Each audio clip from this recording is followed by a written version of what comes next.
A wonderful good day. Excuse me. And thank you for tuning in, taking your time. And I really, really appreciate it since time has become really valuable. So, yeah, this is officially my day 8.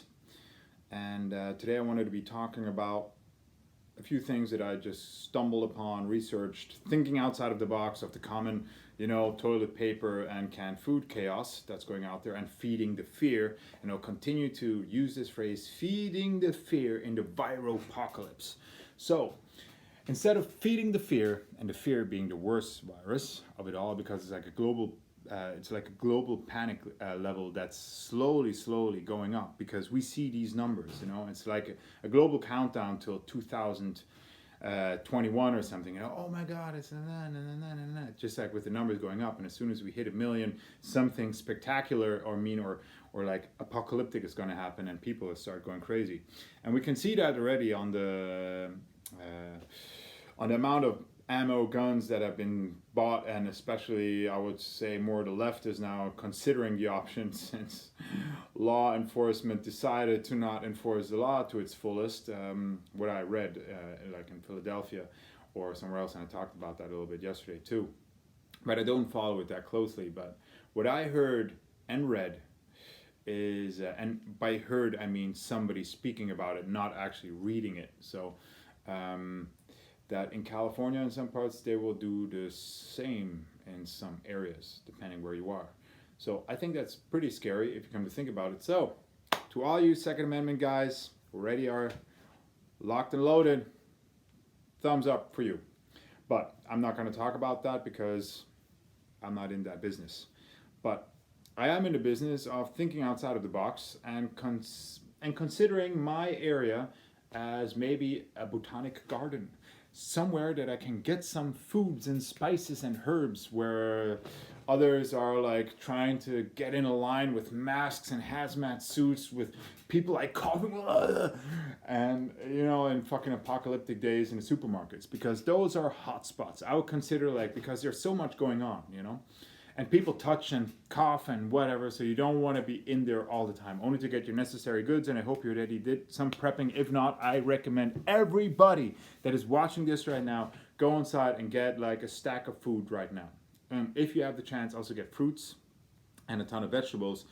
And the vegetables, I would only get stuff that you can maybe peel or cut off the peel, since there is a chance that people maybe coughed on it or touched it that have the virus. But even so, you can disinfect it. And I have no idea how you would do that, but that's up to you. I'll leave that up to you. So, but now back to this plant. So today, when I went outside, I found this. It's a little dilapidated. Please excuse me. I didn't really think of doing the video directly after I came back, so I took some time, read a little more, and by then it looked like this now. But it's okay. It's just for the meaning. The plant that I showed you is called sorrel, and sorrel has a few very good benefits. It's very high in vitamin A, C, and has folate. And folate is needed to create red and white blood cells. And I thought, that's fucking awesome, because white blood cells are needed to fight this virus off. So this is something that I would consider in the three P's being preemptive. So preemptive measure with plants.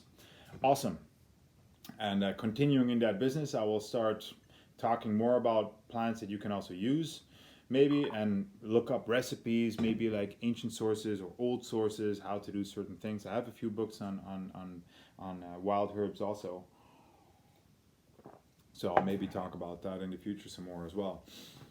And how to get like a whole round circle on all these topics, because I think especially in the States, I would say this, and I lived in the States, so I know the diets, and the diets ain't that good. Obesity in the States is insane, and whoever knows what I'm talking about, or who am I talking about, please consider the option of changing your diet today, because you have an influence on that.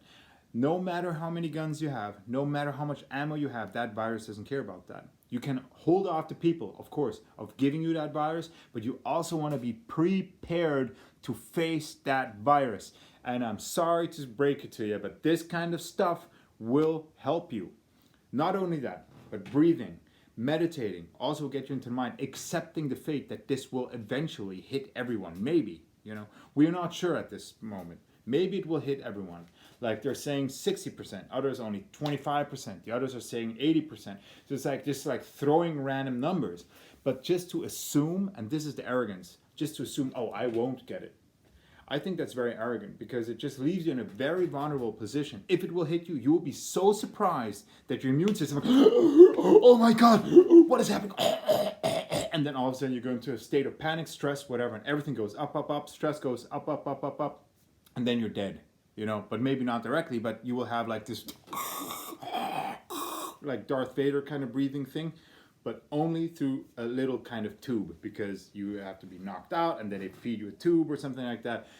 I'm no medical expert, so I don't know what they're going to do to you, but it won't be fun if you're not prepared. So embrace the thought, and this is going to be very hard, but it's a stoic approach. Embrace the thought that you will face it with bravery. Really, embrace it with bravery. Embrace that thought. Let it sink in and face it. This could hit you. But also think about the option. I will do everything in my power to fight this fuckers off. You know what I mean? So instead of like getting into the state of complete defense and putting up guns and arms and blades and knives and raw, also think about staying positive. Getting into the mindset of, yes, I will face it with bravery. And no matter what it will do, I will do my best to prevent it. And my body is immune. Don't say that literally, but you know what I mean. Get into this mental state of also maybe meditate even on it. Meditate on it and just accept it. The Stoic would say, or Marcus Aurelius would say, love it. That's maybe a little far for me, but I understand where he's coming from. Because if you are afraid of it, that also feeds more fear. And your surrounding, the people around you, and I talked about that before, how do you call it? If you can get that as well. If you are afraid, let's say you're a father of a family. If you're a father of kids and you have a wife and whatever, and you start to get panic and start to be all like, agitated. Your wife will become agitated. Your kids will become agitated. They will agitate you even more. And this cycle will spiral bigger and bigger and bigger. And it's a vicious cycle. And it's not good. And your neighbors will see something is wrong. And this will go on and on and on and on. So this is the fear that has taken over you. Throw it out. Toss it out. Accept it. Face it with bravery. That's something that the Stoics talk about all the time. It's a Stoic mindset. And I consider everybody just to think about that for a second, You see the pictures of people going like crazy buying toilet paper. So you assume maybe that toilet paper has something to do with your health or maybe getting out of this cycle. Not really thinking about it because it's panic, Panic does that. You're not thinking straight. You're not thinking clear. Your stress level is high. Everything is going like crazy everywhere, toilet paper. So you just want to go in and get some toilet paper for yourself, not realizing that you're putting yourself, your health at risk, and others' health at risk too. So I want to take out this whole level. That's like my goal in a way, to maybe bring out a message to reconsider getting that. So if you didn't do some basic prepping, I'm very sorry, that sucks, but reconsider prepping on something like this.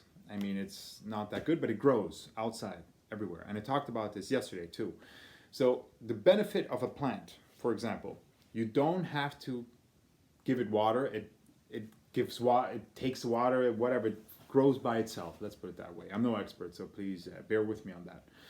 So plants don't need your efforts to continue growing. Maybe don't rip out the whole root, something like that. So that's a good option. And for the hunters out there, I mean, of course, going for a hunt is, of course, a better option for getting nutrition in one go. But you first off need to be able to hunt. You need a gun. You need a huge amount of skills. I said that yesterday too. So it's not something that's very easy. And hunters know that. So it's something that you need to train. It's like dedication, training, and whatever. But plants, literally, you can download an app and start checking plants out. So that's why I wanted to talk about sorrel. Sorrel also has like some negative benefits. Like as of June, the plant, you shouldn't be eaten anymore, but you will recognize it. The red that you see here in the stem, I don't know if you can see that, but That red will be all over the whole plant, or let's say going from the base up.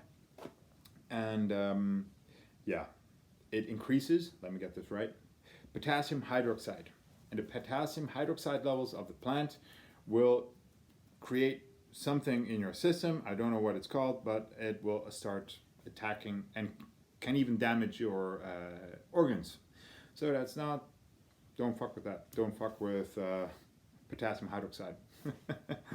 So always keep that in mind. If you want to go and eat plants, always double check if there's also a poisonous twin, something that looks similar or is not edible. And yeah, I found a poisonous twin of sorrel, and that plant also looks different. It has more red, and that's already very good. And it's a little more pointy, so that's also a very good indicator that it's things that are pointy in nature don't want to be eaten. So maybe there's also some poison involved. Obviously, makes sense, right? So don't eat me, you know. And yeah, and that plant, if you bite it, it's a stinging sensation apparently on the tongue, so that should be a sign. And if you eat it, then all hope is lost. You should maybe go and breathe some air down in Skid Row or something like that, you know? Or maybe do you some good. I don't know. So yes, I'm locked up, or not locked up, I'm still in South Germany, chilling, having a good time, talking to you guys about plants. And this option, what I would consider something as very good as a prepper right now, facing this situation. Because it's getting out of control for everyone. It's not like some catastrophe or whatever where you have like things where you can like reorganize and you know it's just like an explosion. It's once boom and then you can start picking up the bits and pieces, you know. This is like really something you don't know when the enemy is hitting. So everything that we could do pre-hand, you know, in advance is very good. Will come to our benefit. So that's why I thought I will talk about plants, because plants really provide you, and every nutrition expert will agree with me on that. Plants do benefit your health a little more than canned food and pizza. So I thought I will leave it at that. Thank you very much for sharing and or for watching. I'm sorry. If you want to share it, of course, that would be awesome. But you don't have to. If you liked it, maybe a thumbs up would be good to get into this whole YouTube algorithm. But even so, it's not important for me. I just want to bring this message out to rethink maybe your position, also how you see it, and take the stress levels out of your